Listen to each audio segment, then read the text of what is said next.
Hi, I'm Mitch Gallagher. This is Sweetwater's Guitars and Gear. We are at GearFest 2013, and we are joined by virtuoso guitarist Gary Hoey. Good morning. Thanks for coming in, man. Oh, man, my pleasure. Great Appreciate to be you here. being here. You're here on behalf of Avid, demoing the 11 rack and doing some playing and some great things going on. It's been great. I'll tell you, we've been here a day already, and I had a blast yesterday. You know, we did a couple of demos with the 11 rack. We had a jam session at the end of the day with Terry Bozzio and Billy Sheehan, which was incredible, epic for me. Amazing experience. That was incredible. Yeah, it was great. So yeah, I'm having a great time, man. I haven't been back in years. I did this. I came to GearFest. I don't even know. It might have been 15 years ago. It wasn't even in this location. Right.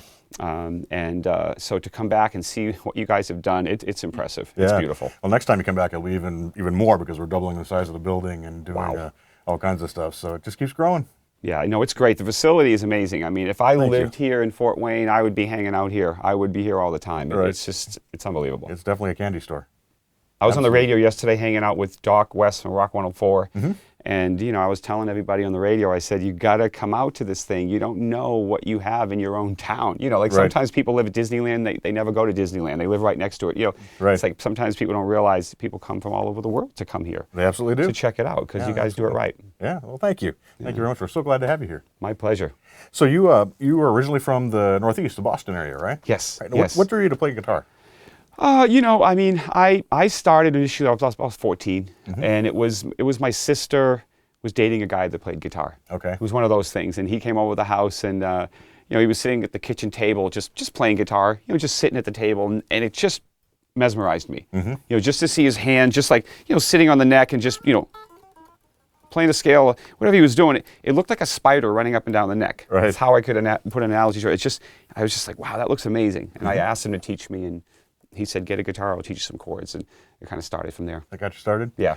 So I read or heard somewhere that you used to stand outside Berkeley looking for lessons from the people who were going to school there? I did. It's kind of part of my resume bio, whatever. I went to my mom, I said, I want to go to Berklee College of Music because I wanted to, I was playing by ear for years, just trying to figure things out off records. And then I wanted to know why Jeff Beck played the right note at the right time and why people played the right scale with the right chord. I wanted to just know what made it work. I didn't want to learn that much theory, but I just wanted to learn enough to understand it. And my mom said, well, we don't have enough money to send you to Berklee, 6 kids in my family. So she said, go down and hang out there. You might learn something. So I did. So I went to Berklee and just hung out. And I ended up running into a guy that was a graduate. And I said, hey, I'll give you $10 an hour on Saturdays to teach me how to read music and some jazz theory. And he did. So I got a backdoor education out of Berklee. Right. $10 an hour. How about that? Bargain. Yeah, it was good. It was something I could afford, and he was happy because he had just paid his tuition, whatever, and he was making money as a teacher. So, you know, it keeps the cycle going. Yeah, it works. And I got to learn a lot about music. It was good. Nice. So the next kind of career step for you was Heavy Bones? Yep. Is that right? Yep. Tell us about that. Yeah, Heavy Bones was one album I recorded. A lot of people don't really know about it.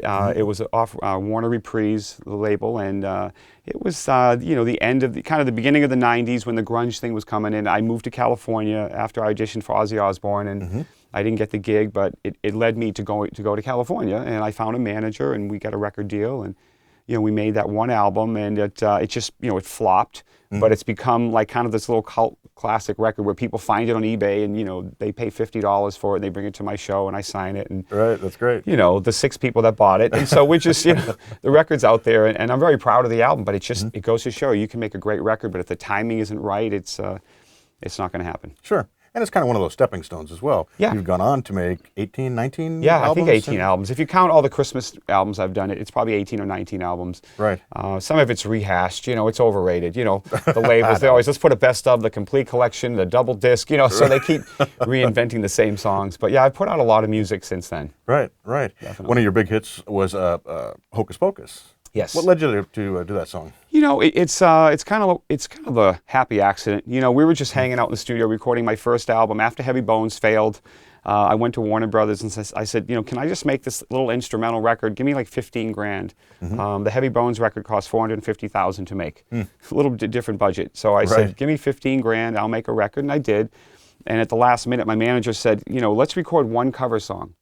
And what would be that riff that you played in the garage when you were a kid that you really loved? And I said, oh, Hocus Pocus. You know, I always loved that, just the, you know, the open A, you know.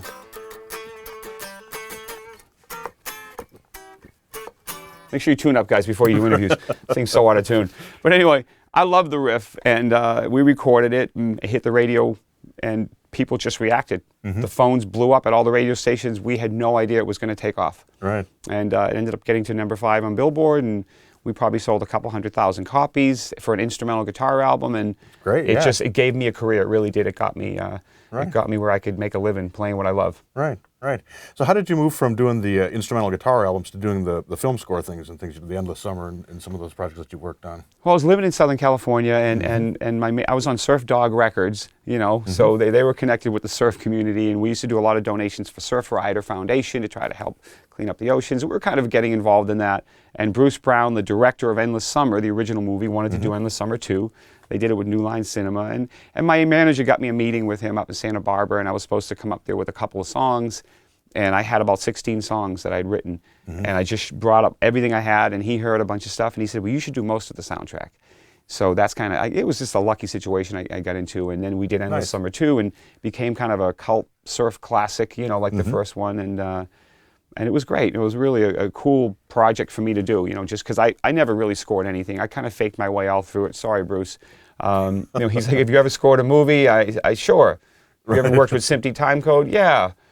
I didn't. Right. I took a notepad, a pencil, and a stopwatch. Right. And that's pretty much how I scored the movie. I faked my way through it. Right. And then from there, I got some friends that helped me learn SMPTE. Right. So there you go. Never say no. Right? Never say no, kids. Say yeah, I'll know, and then call someone to help you figure it out. Right. Great advice. Great advice. So you also are known for the holiday albums. Yeah. That you've done. What's the attraction there? Well, in 1995, I've been doing it a long time. I decided to record a Christmas album of a lot of the old classic Christmas songs, and I just thought, well, what if I added some crunchy guitar, put some heavy riffs in it, and made them rock? So my name's Hoey, so I did an album called Ho Ho Hoey, and it was just perfect. And then we recorded an album, and again, we sent it out to radio stations. We thought it would be like bumper music and stuff they would use coming in and out of commercials. And the 12 Days of Christmas, which I do in like drop D tuning, it's real heavy.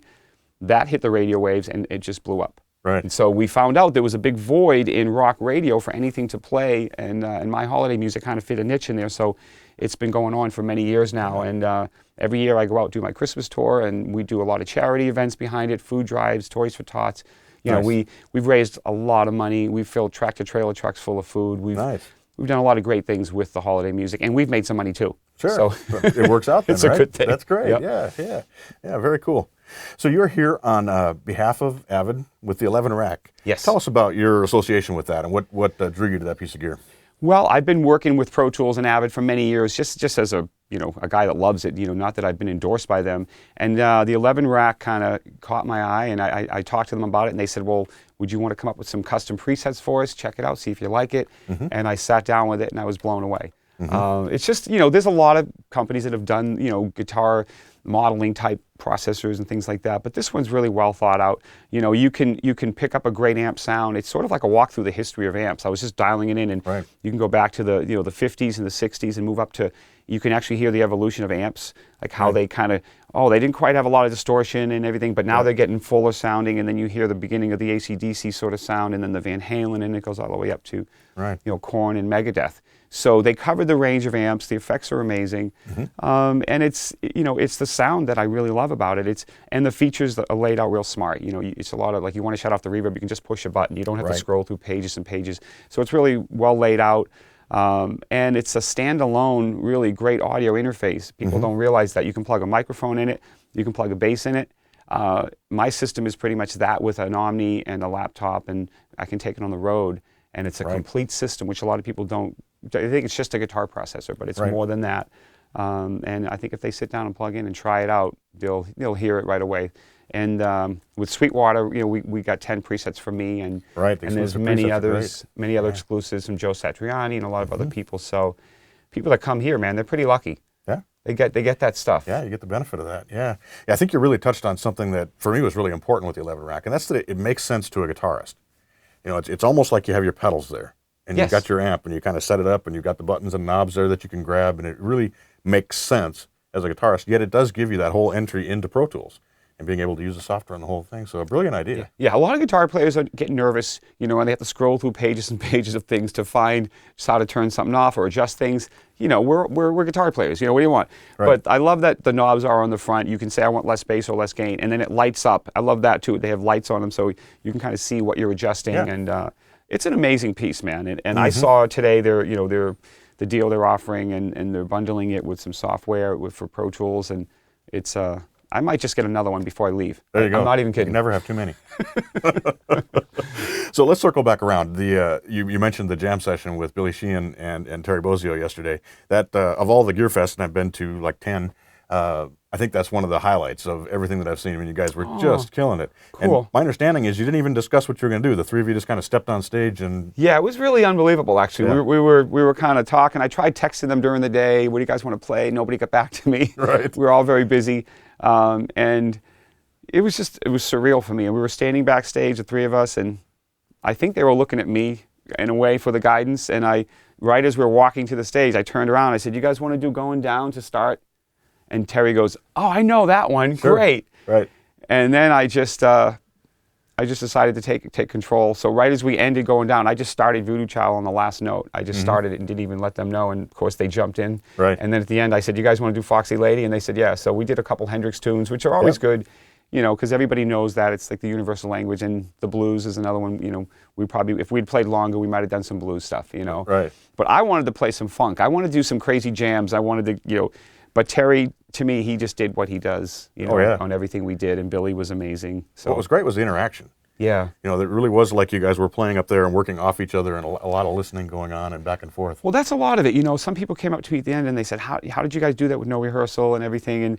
And it is listening a lot. I think a lot of things with jamming with other musicians and playing with a group, and it is just listening more than to what other people are doing than just worrying so much about what you're doing, and finding a way to interact and knowing when to pull out and when to pick it up, and Right. And it happens like that. With pros, they respond to what you're doing, and so I'm glad it turned out great. Oh, it absolutely did.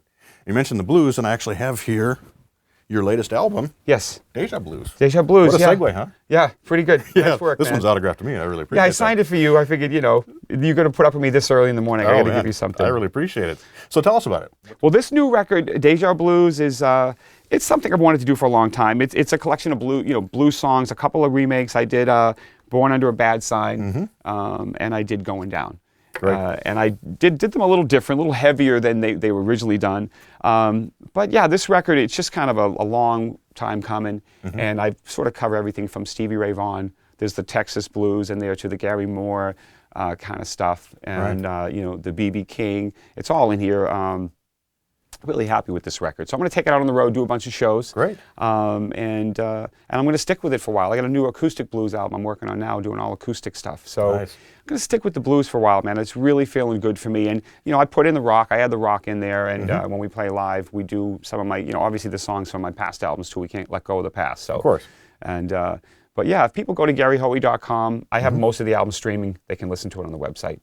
And it sits on iTunes and all that stuff. So people want to check it out, man. Definitely want to check it out. Great stuff. Deja Blues. Absolutely. Gary, thanks for coming in. Oh, man, my pleasure. Pleasure to have you here. Thanks for coming to GearFest and sharing your knowledge and talking about creating tones with the 11 rack. And the jam last night, like I said, was definitely a highlight of all the GearFest I've been to. So really appreciate it. You kidding? My pleasure. This has been more fun for me than you guys can know. I'm telling you. I have had a great time, and I hope now, you can come back at least every year or every other year, whenever you guys want me. Please do. Come more often than that. I'm coming back. Happy to have you. Thanks, brother. Great, thank you. This guy's awesome. I'm Mitch Gallagher. Thanks for joining me for Sweetwater's Guitars and Gear.